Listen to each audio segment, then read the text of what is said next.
Le skateboard, c'est vraiment un espèce de dialogue en fait, avec plein d'aspects de la ville, des gens, à différents niveaux, et c'est ça qu'on explore avec ce projet. J'ai commencé à faire de la photographie parce que je faisais du skateboard, donc c'est ancré, je pense, dans mes recherches, dans mon travail, dans le fait de regarder la ville ou les espaces de manière par ce spectre-là.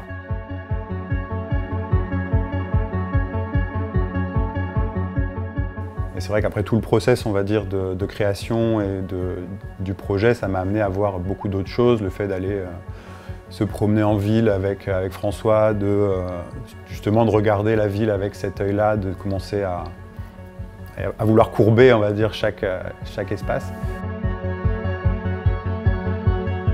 C'est un corpus de pièces interconnectées qui viennent toutes initialement de la photographie, car notre travail il est vraiment ancré dans la photographie, et depuis justement une pratique de ce médium et une pratique de la ville, on a commencé à élaborer, à s'intéresser justement à comment le regard d'un rider peut transformer ces espaces.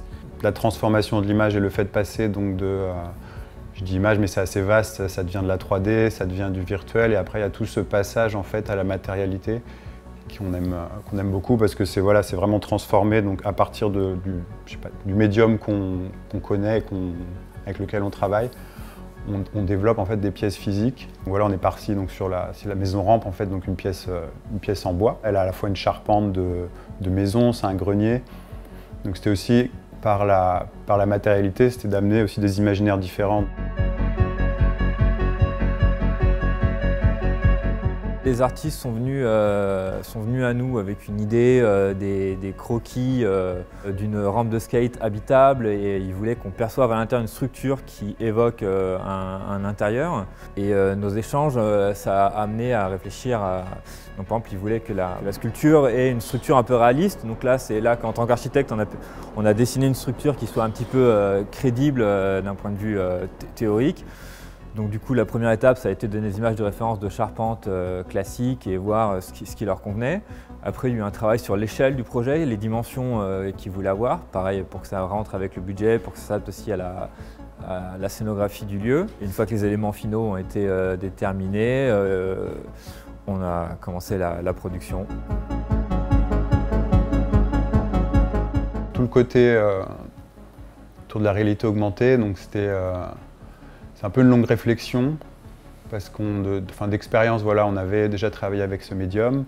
Et donc là, on a trouvé une manière en fait, qui nous plaît bien, en fait, qui prend un peu le contre-pied justement de la réalité augmentée, avec le fait de pouvoir donc, activer en fait, les sculptures qu'on a faites. Donc c'est des morceaux de ville qu'on a réassemblés et qui sont réimprimés et moulés en béton. Et ces sculptures en fait, activent donc, des vidéos. C'est de prendre le contre-pied de la réalité augmentée et de pouvoir justement donner une expérience à l'utilisateur, de pouvoir fabriquer lui-même son histoire un peu par quelque chose d'assez simple, justement en choisissant en refabriquant et en redonnant vie à ces sculptures par des scènes de la ville, en fait, tout simplement, et de pouvoir justement refabriquer, être acteur de ces sculptures et leur donner vie, qu'elles soient actives.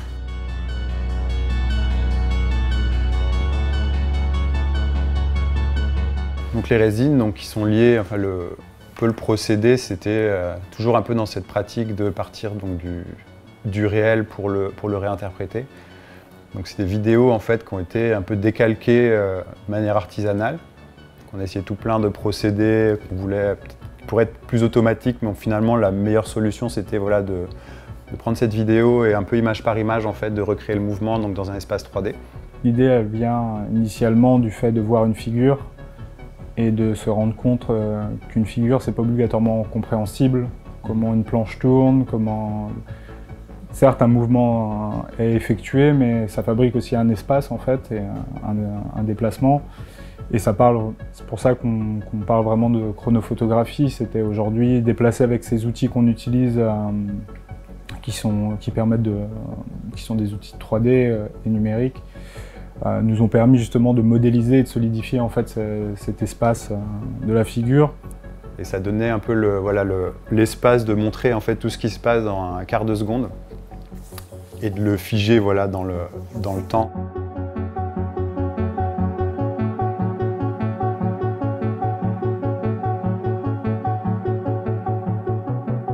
Le studio Gourofong m'a contacté. Les artistes ont travaillé de leur côté pour la préparation du fichier. La phase d'après, c'est vraiment ce logiciel qui va s'en occuper. C'est un logiciel de découpe qui va être un peu le complice de l'imprimante 3D. C'est-à-dire qu'il va permettre de passer d'un fichier en 3 dimensions à un fichier en 2 dimensions. L'imprimante 3D SLA, donc résine, elle fonctionne par strates. Donc chaque strate équivaut à une image. Cette accumulation en fait, de strates va créer l'objet. Par la polymérisation, en fait, c'est vraiment un procédé assez ancien maintenant. C'est que la lumière fait réagir la résine. La résine, en réagissant, durcit. Cette couche durcie va être finalement collée à la précédente, et ainsi de suite jusqu'à obtenir une sculpture. Je pense qu'il y a un truc qui connecte un peu tout et qui connecte aussi nos pratiques, c'est la volonté presque fluide ou liquide de passer du réel au virtuel, de l'imaginaire à la matérialité. Le fait d'utiliser donc dans notre pratique, elle est quand même très ancrée autour de l'informatique et de la 3D. Et il y a cette idée en fait que d'abstraire les formes, on va dire, par certaines technologies. On peut leur donner une autre forme, une autre matière, une autre texture, leur appliquer un autre imaginaire, de créer voilà, d'avoir vraiment cette matière en fait qui devient malléable. Et je pense que ça a permis justement d'avoir un nouvel espace voilà, pour déployer à la fois ce lien entre espace et narration en fait, qui évidemment voilà, il peut exister qu'à travers une exposition, et avant c'est plus de la réflexion, et là de pouvoir vraiment assembler les choses comme ça dans l'espace du lavoir numérique, c'est concrétiser une pensée.